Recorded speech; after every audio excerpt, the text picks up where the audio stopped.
All right, what's going on YouTube? Navy Vet 88. This video right here that I'm about to show you guys is something that wasn't requested. It was something that I learned about a few years back, and I'm not sure if everybody has a good idea or a consciousness or awareness about these type of things. So this video is going to be about carrying your firearm while inside of your vehicle. Now, I know it might sound strange. I know a lot of people might say, hey, you're in the vehicle, you got the gun in there, what's the problem? So first off, I'm going to give you guys an idea of what I think the worst ways of carrying a firearm is when you're inside of a vehicle. One thing that I've learned over the years is that a lot of people carry a lot of different ways when it comes to their EDC carry inside of their vehicle. And I think it has a lot to do with holsters as well as knowledge and understanding and foresight about things that may or may not happen. So I'm going to show you what I think the worst way to carry a firearm inside of your vehicle. And then I'll start all the way up to I'll go all the way to the top in the best way that I feel like you should carry your firearm in the vehicle. All right, so right here you can see we have our firearm on the dashboard. Now, I know a lot of people may not see this as often, but when I was younger, I used to see this a lot. A lot of people would have their firearm basically just sitting up on the dashboard. I think maybe to let other people know that they actually do have a firearm on them and they're not afraid to use it. But having a firearm that's just loosely sitting around on your dashboard, I feel like is one of the most dangerous ways to actually carry a firearm when you're inside of your vehicle. There's no other explanation for this. I feel like it's pretty dumb, but there are a lot of people who probably still go by this way of thinking. And some people might live in areas where it's super rural, they really don't care, and they just throw it on the dash. Now, while you're driving, I'm not sure why you would have it on the dashboard while you're driving, but hey, some people do that. So to me, this is the worst way to carry a firearm when you're inside of a vehicle. All right, so the second worst way that I feel like you should carry a firearm inside of your vehicle would be in your glove box. I know a lot of people may use their glove box or their armrest, so this will pretty much go for both, either your armrest or your glove box. So I'm gonna take this firearm that you can see is in the holster, and I'm gonna put it in my glove box.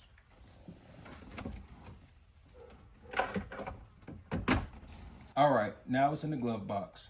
The drawback to this is if I do need to draw my firearm, I have to actually go to my glove box, or if I have it inside of my armrest, I have to go to my armrest. The disadvantages of that is, one, obviously it's not on your person.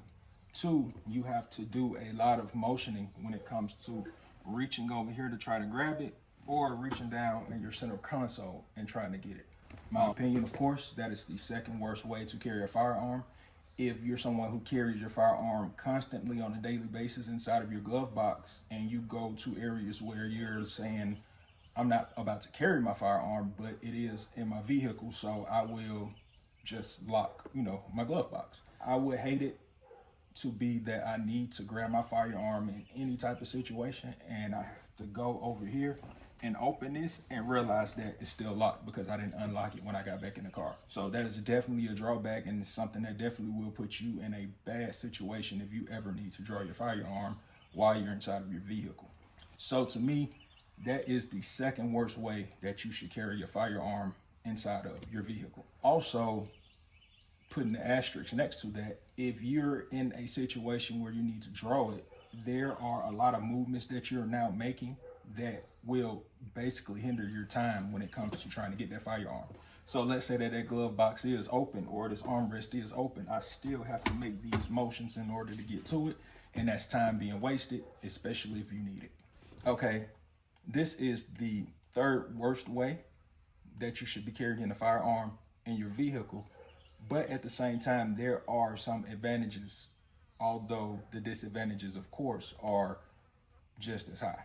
This third way that I'm speaking of, which I would say is more in the gray area, more like in that middle area, would be carrying your firearm in your holster and having it up under your thigh. Now, having it here, the benefits of it would be, let's say you get rear-ended, you have an accident. If you're a person who carries with your firearm here, Of course, you'll have to worry about your firearm sliding around, possibly having an accidental discharge, depending on the type of brand of firearm that you're actually using, which is why you should carry a Glock. But hey, that's just my opinion. Uh, but yeah, if you have an accident fender bender, the weight from your leg is pressed down on the firearm, and although the firearm isn't on you personally, physically on you, you still have something that's causing some type of retention to keep that firearm from flying around if you do get into an accident. Another advantage for that is if you have to actually draw your firearm, if you reach down here, it doesn't take a lot of motion in order for you to pull that firearm out. And if you have, say, a threat at the door, there is nothing that is hindering you from being able to, basically do what you have to do through your door panel, if it has to come to that. And it also keeps it discreet. So a person who may be on the outside of your vehicle, they may not know that you have it in your hand now at this point, because it doesn't take as many motions in order to just basically have your hand in between your thigh and then draw your firearm. And whether you're putting it at the door or you're just having it sitting right here on your lap, nobody's the wiser because they wouldn't recognize it or notice it.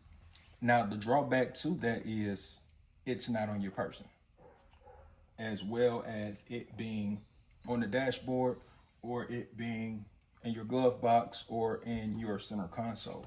At the end of the day, the firearm is not actually on you. So when you have to exit your car and you need to draw that firearm, more than likely, if you're in that type of situation, you're getting out of the car with the gun or, the firearm in your hand. And I don't think that's always the best way to do it, because if you have to immediately remove yourself from your vehicle, not only do you have to reach and find whatever it is that you're looking for, once you have it, you're pretty much going to have it in hand as soon as you're getting your door open, because you're having to get out of your car. But not every scenario and every situation may call for you to have your firearm readily present just because you're stepping out of the vehicle, but you want it on you. So that's kind of like a gray area about that. And one of the things that I feel like is the biggest disadvantage is the fact that you have to reach and grab it. And when you do grab it, you may not have a way to conceal it. And you may be opening up the door with the firearm in your hand. So whoever's on the outside are instantly going to see it when you come out of the car. Even if you have to run away from something, you're having to grab that gun and run away with a firearm in your hand. So bad disadvantage when it comes to carrying in that nature. Now, what I would consider as the best way to carry a firearm when you're in your vehicle is to carry with your firearm on your actual person. So for me, I appendix carry my Glock 19. As you can see here, my firearm is on me, and it is in a holster, and it is concealed because I have my shirt open. Now, I feel as though if you're having to make any type of motions, being able to just lift your shirt slightly with your left hand and drawing your firearm with your right takes almost no muscle at all. I mean, it's very smooth, it's very easy, it's very discreet. You don't have to worry about your firearm moving all over the place. It's always on your body.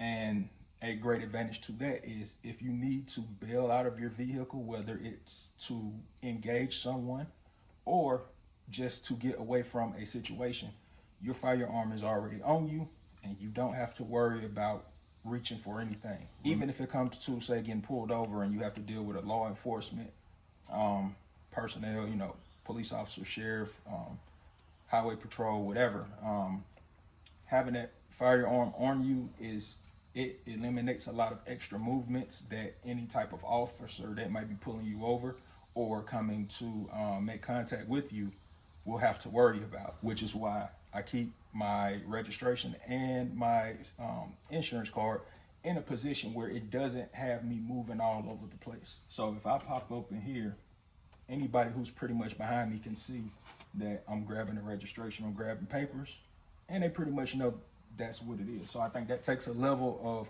of discomfort for them or caution for them when they've seen me basically just go up here and pull out a couple pieces of paper, close it back up, good to go. But if you have a firearm on you, let's say in your glove box or in your armrest, and that's where you keep your important documents, you're basically reaching into a position where there is a firearm close by. And that will put any law enforcement or whoever that might be watching you from the rear, who might be able to see, somewhat of your movements. They'll see like, oh, they're reaching all up here, or they're all over here, or their backs turned and they're reaching down into their armrest. So those are some tidbits that I just wanted to give you guys about that when it comes to, of course, getting stopped and pulled over and your firearm is all over the place instead of on your person. Somebody pulls over, asks, do you have a firearm? Yeah. Where is it? It's right here on me. So they know where it's at. Pretty much they know which movements that are pretty much a telltale that a person might be going for a firearm at this point. And more than likely, they're not going to ask to see it, depending on which state you live in. Of course, a lot of these things have a lot to do with the states and the restrictions that might come with your being able to carry a firearm on you while inside of a vehicle. Because I think in some places you have to have it in your glove compartment or your armrest. It has to be locked.